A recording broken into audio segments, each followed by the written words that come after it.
నమస్కారం. ఈనాటి మన పుస్తక విశ్లేషణకు స్వాగతం. ఈరోజు మనం ఒక అద్భుతమైన, కాస్త భిన్నమైన సాహిత్య ప్రయాణం చేయబోతున్నాం. ఊహించండి, 2016 వేసవికాలం, బ్రిటన్ చరిత్రలోనే ఒక పెద్ద రాజకీయ కుదుపు జరిగిన సమయం. సరిగ్గా ఆ వాతావరణంలో అప్పటికప్పుడు పుట్టిన ఒక అద్భుతమైన పుస్తకమే అలీ స్మిత్ రాసిన ఆటమ్.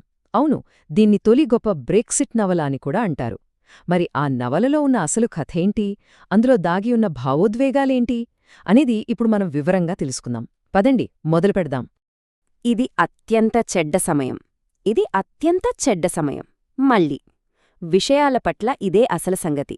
అవి విడిపోతాయి, ఎల్లప్పుడూ అలాగే జరిగాయి, ఎల్లప్పుడూ అలాగే జరుగుతాయి. అది వాటి స్వభావం. వినడానికి కాస్త తెలిసినట్లుగా అనిపిస్తోంది కదూ? అవును, చార్ల్స్ డికిన్స్ రాసిన ఫేమస్ లైన్స్ ఇవి. సరిగ్గా ఈ వాక్యాలతోనే అలీ స్మిత్ తన నవలను ప్రారంభించారు.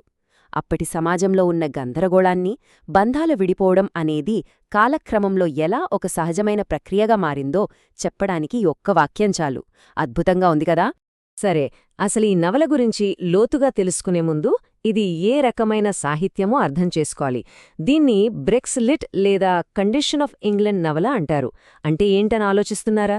యూరోపియన్ యూనియన్ నుంచి బ్రిటన్ విడిపోవాలని తీసుకున్న ఆ నిర్ణయం తర్వాత దేశంలో ప్రజల ఆలోచనల్లో ఎలాంటి మార్పులొచ్చాయి, రాజకీయంగా ఎలాంటి విభజనలు జరిగాయి అనే విషయాలను అద్దం పట్టే సమకాలీన కల్పిత కథలన్నమాట. సింపుల్గా చెప్పాలంటే అప్పటి హిస్టరీని అక్షరాల్లో బంధించిన విధానమిది. ఇక ఈ కథలోని అస్సలు ప్రాణమైన ఇద్దరు వ్యక్తుల గురించి మాట్లాడుకుందాం. ఒకరు డానియల్ గ్లక్. ఈయన వయసు ఏకంగా 101 సంవత్సరాలు. ఒకప్పటి పాటల రచయిత, అంతేకాదు విభిన్న సంస్కృతులు కలిసిమెలిసి ఉండాలని బలంగా నమ్మే వ్యక్తి. ఇక రెండో వ్యక్తి ఎలిజబెత్ డిమాండ్. ఈమె 32 ఒక జూనియర్ లెక్చరర్. వీళ్ళిద్దరి మధ్య ఎలాంటి శారీరక ఆకర్షణ లేని, చాలా స్వచ్ఛమైన, ఒక అద్భుతమైన స్నేహం ఉంటుంది. వయసులో ఇంత గ్యాప్ ఉన్నా వారి మనసులు ఎంతలా కనెక్ట్ అవుతాయంటే ఈ నవల మొత్తానికి అదే హైలైట్ అని చెప్పొచ్చు. వాళ్ల స్నేహం ఎంత గొప్పదంటే రూప్కథా జర్నల్ లాంటి పెద్ద పెద్ద అకాడమిక్ పత్రికలు కూడా దీన్ని ఒక కాస్మోపాలిటన్ ఫ్రెండ్షిప్గా, అంటే ఒక విశ్వమానవ స్నేహంగా విశ్లేషించాయి.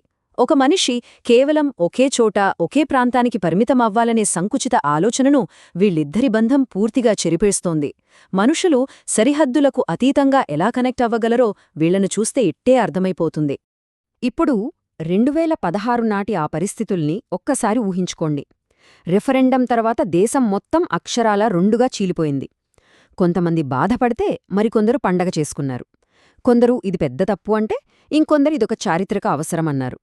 ఇలా దేశం మొత్తం అయోమయంలో, ఒక రకమైన అభద్రతాభావంలో ఉన్నప్పుడు అలీ స్మిత్ ఆ ఎమోషన్స్ అన్నింటినీ ఏ పక్షం వహించకుండా ఉన్నది ఉన్నట్లుగా ఎంత బ్యాలెన్స్డ్గా రాశారంటే చదువుతున్నప్పుడు మనమే ఆశ్చర్యపోతాం. ఆ రాజకీయాల సంగతి పక్కన పెడితే సామాన్యుల జీవితాలు ఎంత రోబోటిక్గా మారిపోయాయో చెప్పే ఒక ఆసక్తికరమైన సంఘటన ఉందిందులో. ఎలిజబెత్ తన పాస్పోర్ట్ కోసం పోస్టాఫీస్కి వెళ్తుంది. అక్కడ అధికారి ఏం చేస్తాడంటే ఆమె ముఖాన్ని ఏకంగా ఒక స్కేల్తో కొలుస్తాడు. ఆ తర్వాత అప్లికేషన్ ఎందుకు రిజెక్ట్ చేస్తాడో తెలుసా? మీ తల సైజు కరెక్ట్గా లేదు అని. నవ్వొస్తుంది కదూ, కాని ఇది నిజం. సిస్టమ్ ఎంత బ్యూరోక్రాటిక్గా, అంటే ఎంత యాంత్రికంగా మారిపోయిందో, మనిషి తన ఉనికిని ఎలా కోల్పోతున్నాడో చెప్పడానికి ఇదొక బెస్ట్ ఎగ్జాంపుల్. కథ కాస్త ముందుకు వెళ్లే కొద్దీ మనకు ఊహించని విధంగా కొన్ని కంచెలు కనిపిస్తుంటాయి. ఒక పబ్లిక్ స్థలంలో ఉన్నట్టుండి ముళ్ల కంచెలు మొలుస్తాయి. అదొక్కటే కాదు, ఒక ఊళ్ళో గోడల మీద గో హోమ్, అంటే మీ ఇంటికి మీరు వెళ్ళిపోండి అని కోపంతో రాసి ఉంటుంది. ఇదంతా కేవలం భౌతికమైన కంచెలు కాదు సుమా, మనుషుల మనస్సుల్లో ఏర్పడిన జాతీయవాదపు గోడలివి. అప్పట్లో పెరిగిపోతున్న వలస వ్యతిరేక వాతావరణాన్ని ఈ దృశ్యాలు కళ్లకు కట్టినట్లు చూపిస్తాయి. కాని ఇక్కడే ఒక అద్భుతం జరుగుతుంది. ఆ గోహోమ్ అని రాసున్న గోడమీద ఎవరో ఒక అందమైన ఎర్రటి పూల చెట్టును పెయింట్ చేస్తారు.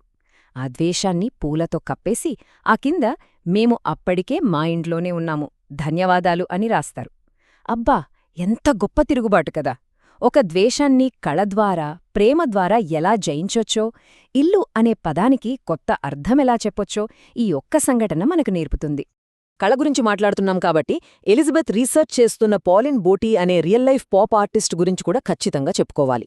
1960ల నాటి ఈ ఆర్టిస్టును చరిత్ర మర్చిపోయింది. కానీ ఆమె వేసిన బొమ్మలు, వాటిలోని రంగులు చాలా పవర్ఫుల్, విప్లవాత్మకమైనవి. సమాజం ఎంత బోరింగ్గా, నిస్సారంగా మారినా సరే కళకు మనుషులను మళ్లీ బతికించే శక్తి ఉంటుందని చెప్పడానికి పాలిన్ బోటీ పాత్రను ఇందులో చాలా అద్భుతంగా వాడుకున్నారు రచయిత్రి. ఈ నవల ఇంపాక్ట్ ఎంతలా ఉందంటే కేవలం విమర్శకులే కాదు, కాలికట్ యూనివర్సిటీ లాంటి మన దేశంలోని గొప్ప విశ్వవిద్యాలయాలు కూడా దీని తమ ఎంఏ ఇంగ్లీష్ సిలబస్లో చేర్చాయి. ఒక 21వ శతాబ్దపు ముఖ్యమైన సాహిత్యంగా దీని గుర్తిస్తున్నారు. ఆధునిక పెట్టుబడిదారీ వ్యవస్థ మీద ఈ నవల సంధించిన విమర్శ, భిన్నత్వంలో ఏకత్వాన్ని ఇది సెలబ్రేట్ చేసిన విధానం నిజంగానే దీనికి ఆ అద్భుతమైన స్థానాన్ని కట్టబెట్టాయి. సరే, ఇప్పుడు ఈ నవలలోని అత్యంత ఎమోషనల్, బరువైన దృశ్యం గురించి మాట్లాడుకుందాం. డానియల్ ఒక కలలో ఒక సముద్ర తీరానికి కొట్టుకొస్తాడు. ఆ తీరం నిండా విగతజీవులై పడియున్న అనేక మృతదేహాలు కనిపిస్తాయి, చిన్నపిల్లలవి కూడా. ఇది కేవలం డానియల్ కల మాత్రమే కాదు సుమా. మధ్యధరా సముద్రంలో మునిగిపోతూ ప్రాణాలు కోల్పోతున్న వేలాది మంది శరణార్థుల విషాదానికి ఇదొక కదిలించే రూపకం. ప్రతిరోజూ స్పీడ్గా వచ్చే న్యూస్లో ఇలాంటి భయంకరమైన నిజాలను మనం ఎలా మర్చిపోతున్నామో ఇది చాలా సున్నితంగా మనల్ని ప్రశ్నిస్తుంది. ఇకపోతే ఈ నవల పేరు ఆటం, అంటే ఆకురాలకాలం. నవలలో ఋతువుల్ మారడమనేది ఒక పెద్ద మెటఫర్. గందరగోళంతో ఉక్కిరిబిక్కిరి చేసే వేసవినుంచి మెల్లగా అన్నీ విడిపోతూ క్షీణించే శరదృతువైపుకు కథ సాగుతుంది. ఆటమంటే చావుకు లేదా శీతాకాలానికి ముందొచ్చే దశ. కాని కాలమొక చక్రం గదా, ఆకు రాలిన ప్రతిసారీ కొత్త చిగురు రాక మానదు. ఈ క్షీణత తర్వాత ఖచ్చితంగా ఒక కొత్త ఆశ, పునరుద్ధరణ ఉంటుందనే భరోసాను ఈ ఋతువుల క్రమం మనకు పరోక్షంగా చెబుతుంది. ఈ నవల మొత్తానికి ప్రాణంలాంటి ఒక మాట ఉంది. డానియల్ ఎలిజబెత్కు చెప్పే సలహా ఇది: వినండి, కథను సృష్టించే వారే ప్రపంచాన్ని సృష్టిస్తారు. కాబట్టి ఎల్లప్పుడూ ప్రజలను మీ కథ అనే ఇంట్లోకి ఆహ్వానించడానికి ప్రయత్నించండి. ఎంత గొప్పమాటండి! వేరే వాళ్లను పరాయివాళ్లలా చూడకుండా మన కథలో, మన జీవితంలో వారిని భాగం చేసుకోవడమే అసలైన మానవత్వమని ఇంతకంటే అందంగా ఇంకెవరూ చెప్పగలరు? సో మనం ఈ విశ్లేషణ ముగింపుకు వచ్చేశాం. ఈ నవల మనందరి ముందు ఒక పెద్ద ప్రశ్నను ఉంచుతుంది. దేశాలు, సరిహద్దులు, రాజకీయాల పేరుతో అంతకంతకు విడిపోతున్న ఈ రోజుల్లో ఈ విశ్వమానవత్వం అనే సందేశాన్ని మనం ఎలా కాపాడుకోగలం?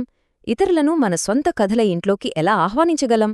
సాహిత్యం అంటే కేవలం కథలు చెప్పడమే కాదు, మనలో సానుభూతిని మేల్కొల్పే శక్తి దానికి ఉందని ఆటం ప్రూఫ్ చేసింది. ఆలోచించండి. ఈ ప్రశ్నతోనే నేను సెలవు తీసుకుంటున్నాను. మరో అద్భుతమైన సాహిత్య విశ్లేషణతో మళ్ళీ కలుద్దాం.